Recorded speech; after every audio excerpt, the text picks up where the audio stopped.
ఒకప్పుడు టీమిండియా అంటేనే బలమైన బ్యాటింగ్ గుర్తొచ్చేది. స్వదేశంలో అయినా, విదేశాల్లో అయినా బ్యాటర్స్ కీలకంగా నిలిచేవాళ్లు. టెస్టుల్లో తమదైన ముద్ర వేసేవాళ్లు. కానీ ఇప్పుడు టెస్టుల్లో భారత జట్టు తన స్టామినా చూపించలేకపోతోంది. బ్యాటింగ్లో పరేషాన్ అవుతోంది. స్వదేశంలో అయినా, విదేశాల్లో అయినా పరుగుల రేసులో వెనకబడిపోతోంది. మొన్నటికి మొన్న స్వదేశంలో న్యూజిలాండ్ చేతిలో టెస్ట్ సిరీస్లో ఓడింది. 3 మ్యాచ్ల్లోనూ కంగుతింది. ఆస్ట్రేలియా టూర్లోనూ 1-2తో సిరీస్లో వెనకబడింది. ఇప్పుడు కీలకమైన సిడ్నీ టెస్ట్ ఆడుతోంది. ఆఖరి టెస్టులో టాస్ గెలిచినప్పటికీ అడ్వాంటేజ్ గా మలుచుకోలేకపోయింది. ఆసీస్ బౌలర్ల ముందు భారత బ్యాటర్స్ బ్యాట్లెత్తేశారు. తొలి ఇన్నింగ్స్ లో టీమిండియా జస్ట్ 185 పరుగులే చేసింది. ఇదే ఇప్పుడు టీం మేనేజ్మెంట్ ను టెన్షన్ పెట్టిస్తోంది. తక్కువ స్కోర్ కే అవుట్ అవడం ఈ సీజన్ లో ఇదే తొలిసారి కాదు. 2024-25 సీజన్ లో టీమిండియా 10 మ్యాచ్లు 19 ఇన్నింగ్స్ల లెక్కలు చూస్తే అందులో 8 సార్లు 185 పరుగులు లేదంటే అంతకంటే తక్కువ స్కోర్ కే ఆలౌట్ అయింది. దీంతో భారత ఆటగాళ్లపై విమర్శలు పెరుగుతున్నాయి. మరి ఇంత చీప్ గా తయారయ్యారేంటంటూ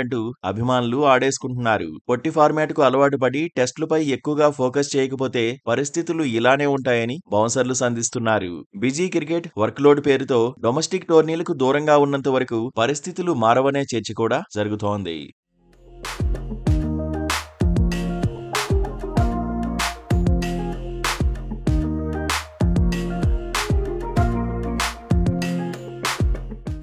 తొలి ఇన్నింగ్స్ లో భారీ స్కోర్ సాధిస్తే ప్రత్యర్థి జట్టుపై ఒత్తిడి పెంచవచ్చు. కానీ ఫస్ట్ ఇన్నింగ్స్ లో భారత జట్టు పెద్దగా ఎఫెక్ట్ చూపించలేకపోతోందని కామెంట్స్ వినిపిస్తున్నాయి. సిడ్నీలో తొలి ఇన్నింగ్స్ లో 2001 తర్వాత టీమిండియా సాధించిన 185 పరుగులే సెకండ్ లోయెస్ట్ స్కోర్. 2024-25 సీజన్ లో చెన్నైలో బంగ్లాదేశ్ పై తొలి ఇన్నింగ్స్ లో భారత్ 376 పరుగులు సాధించింది. సీజన్ లో ఆడిన తొలి ఇన్నింగ్స్ లో టీమిండియాకు చెన్నైలో సాధించిన స్కోరే అత్యధికం. ప్రస్తుత సీజన్ లో ఒక్కో వికెట్ కు భారత్ సాధించిన యావరేజ్ పరుగులు 18.74 మాత్రమే. కనీసం 5 మ్యాచ్లాడిన ఏ జట్టుకు కూడా ఇంత తక్కువ యావరేజ్ లేదు. ప్రస్తుత సీజన్ లో టీమిండియా తరఫున తొలి ఇన్నింగ్స్ లో 2 సెంచరీలు నమోదయ్యాయి. చెన్నైలో అశ్విన్ సెంచరీ కొట్టాడు.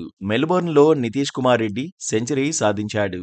ఈ సీజన్ లో టాప్ 7 లో ఆడిన భారత బ్యాటర్స్ ఎవరూ కూడా తొలి ఇన్నింగ్స్ లో సెంచరీ సాధించలేదు. ఒక టెస్టు సీజన్ లో కనీసం 10 ఇన్నింగ్స్ ఆడిన టాప్ 7 బ్యాటర్స్ లో తొలి ఇన్నింగ్స్ లో కోహ్లీదే తక్కువ యావరేజ్ ఉంది. ప్రస్తుత సీజన్ లో కోహ్లీ తొలి ఇన్నింగ్స్ యావరేజ్ 12.6 మాత్రమే.